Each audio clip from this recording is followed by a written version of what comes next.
بسم اللہ الرحمن الرحیم۔ السلام علیکم ورحمۃ اللہ وبرکاتہ۔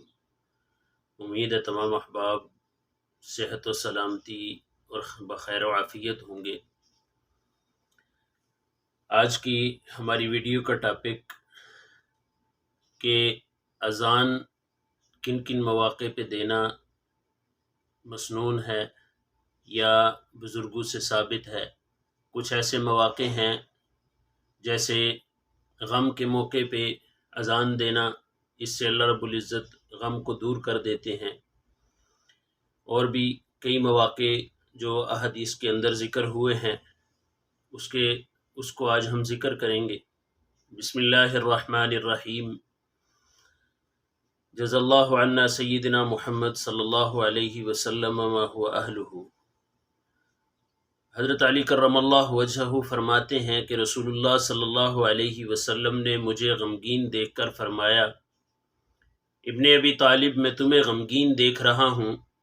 میں نے کہا جی ہاں۔ آپ صلی اللہ علیہ وسلم نے فرمایا کہ فمر بعض اہلک یؤذن فی اذنک فانہ دواء الہم، کہ تم اپنے گھر والوں میں سے کسی سے کہو کہ وہ تمہارے کان میں اذان دے، کیونکہ یہ غم کا علاج ہے۔ حضرت علی رضی اللہ تعالی عنہ فرماتے ہیں کہ میں نے یہ عمل کیا تو میرا غم دور ہو گیا۔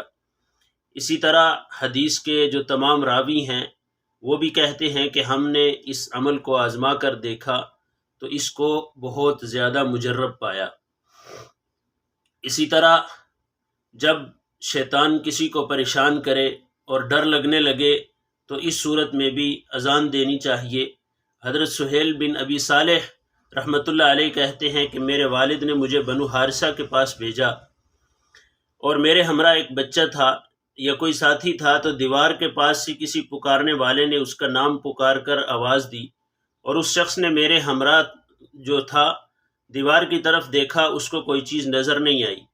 پھر میں نے اپنے والد صاحب سے اس کا تذکرہ کیا تو انہوں نے فرمایا اگر مجھے پتہ ہوتا کہ تمہیں یہ بات پیش آئی تو میں تم کو نہ بھیجتا، ولیکن اذا سمعت صوتا فنادی بالصلاة فانی سمعت ابا ہریرہ یحدث عن رسول اللہ صلی اللہ علیہ وسلم انہ قال ان الشیطان اذا نودی بالصلاة ولا وله حصاص، رواہ مسلم۔